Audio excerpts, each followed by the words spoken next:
Hello दोस्तों, तो आइए पढ़ते हैं। कल जैसे कि हम लोग आगा पढ़ चुके थे, यानी गोनेड ग्लैंड्स के बारे में। यानी गोनेड ग्लैंड को कहते क्या है, तो हिंदी में बोला जाता है इसको जनन ग्रंथि ना, जनन ग्रंथि।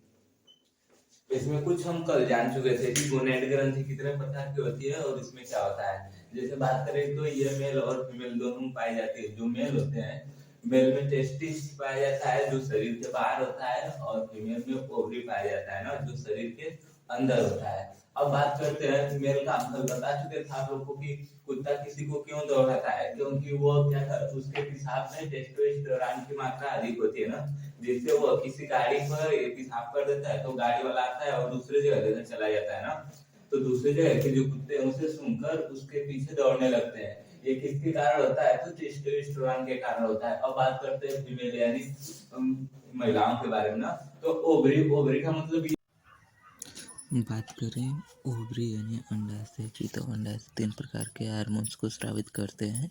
पहला एस्ट्रोजन्स, एस्ट्रोजन्स यानी ये फीमेल विकास हार्मोन भी कहलाते हैं, जो ग्रैफियन पुटिकाओं की कोशिकाओं में स्रावित होते हैं और फीमेल के प्राथमिक एवं द्वितीयक लैंगिक लक्षणों को नियंत्रित करते हैं। दूसरा प्रोस्टेरोन, इसका फीमेल अंडाशय के कार्प्स लुटियम नामक पीली ग्रंथि से होता है। यह ग्रंथि अंडस्राव के बाद प्रत्येक ग्रैफियन पुटिका में विकसित होती है। प्रत्येक प्रोस्टेरोन का कार्य गर्भाशय को गर्भधारण के लिए तैयार करना है। बात करें तीसरे हार्मोन्स यानी रिलैक्सिन, यह भी कार्पस लुटियम से स्रावित होता है। इसका कार्य शिशु जन्म को सुगम बनाना है। होता है। पहला एस्ट्रोजन, दूसरा प्रोजेस्टेरॉन और तीसरा रिलैक्सिन ना। इन सब के बारे में हम लोग जनन नामक चैप्टर में विस्तार से पढ़ेंगे। बस यहाँ पर हल्का फुल्का देख लेते हैं। जैसे एस्ट्रोजन देख लीजिए। पिट्यूटरी ग्लैंड्स क्या होता है, यानी पीयूष ग्रंथि। पीयूष ग्रंथि क्या होती है, पीयूष ग्रंथि को मास्टर ग्रंथि के नाम से भी जानते हैं ना। और मास्टर ग्रंथि का मतलब क्या होता है कि वो सभी ग्रंथियों पर नियंत्रण रखेगी। यानी पूछा जाएगा कि पिट्यूटरी ग्रंथि यानी जो पीयूष ग्रंथि है वो किस ग्रंथि पर नियंत्रण नहीं रख पाती है, तो पैराथायराइड ग्रंथि पर नियंत्रण नहीं रख पाती है। पीयूष ग्रंथि को ही मास्टर ग्रंथि है ना, तो ग्लैंड का आधार भी इसी को कहते हैं। किसको, पिट्यूटरी ग्लैंड को ना। इसका वजन कितना होता है, तो 0.6 ग्राम।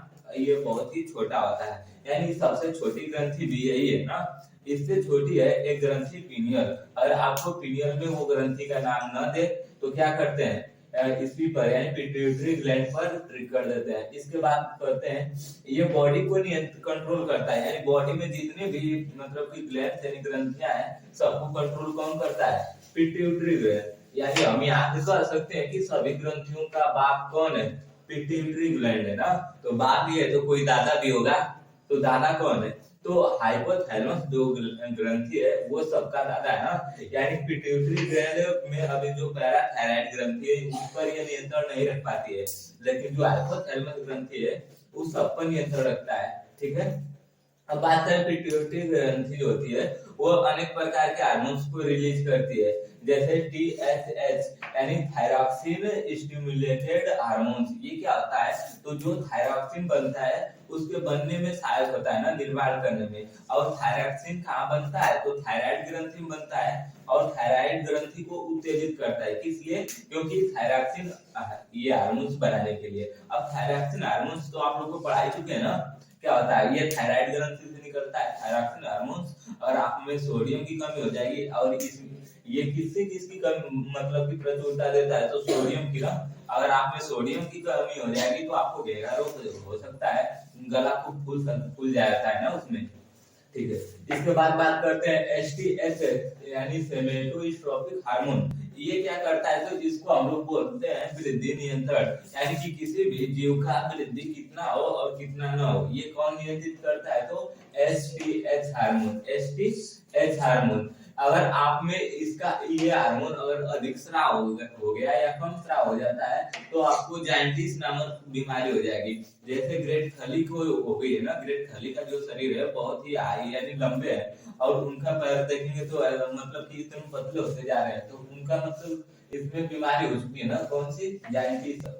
अब बात करते हैं तीसरा इसमें से, तो LTH यानी लेटोजेनिक हार्मोन। लेटोजेनिक हार्मोन क्या होता है, तो ये दूध का निर्माण करता है, यानी जितने भी स्तनधारी जीव होते हैं उसमें लेक्टोजेनिक हार्मोन पाया जाता है जो दूध का निर्माण करता है। अब दूध का निर्माण यानी प्रोलेक्टिन करता है, बनाता है तो कौन बाहर निकालता है, ये तो बस बनाने का ही, तो निकालता कौन है, तो ऑक्सीटोसिन एक हार्मोन पाया जाता है जो दूध को क्या करता है, स्राव करता है, निकालता है ना।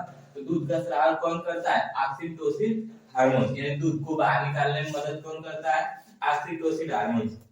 बात करें तो जो जीव होते हैं या जानवर होते हैं वो अपने बच्चों के लिए दूध बहुत ही मतलब कि अपने स्तन में सजो कर रखते हैं ना, लेकिन कुछ लोग ऐसे मनुष्य हैं जो ऑक्सीटोसिन का सुई मार देते हैं और क्या करते हैं, उनका दूध दूध लेते हैं। ऐसे मतलब कि ये बहुत ही निर्दयी होते हैं जो ऑक्सीटोसिन का हार्मोन का सुई मारते हैं, क्योंकि ये मारना नहीं चाहिए। अब बताइए कोई भी माँ अपने बच्चे के लिए न रखी है तो अब ऑक्सीटोसिन मारकर उसका दूध को सब क्या किया जाता है, बाहर निकाल दिया जाता है।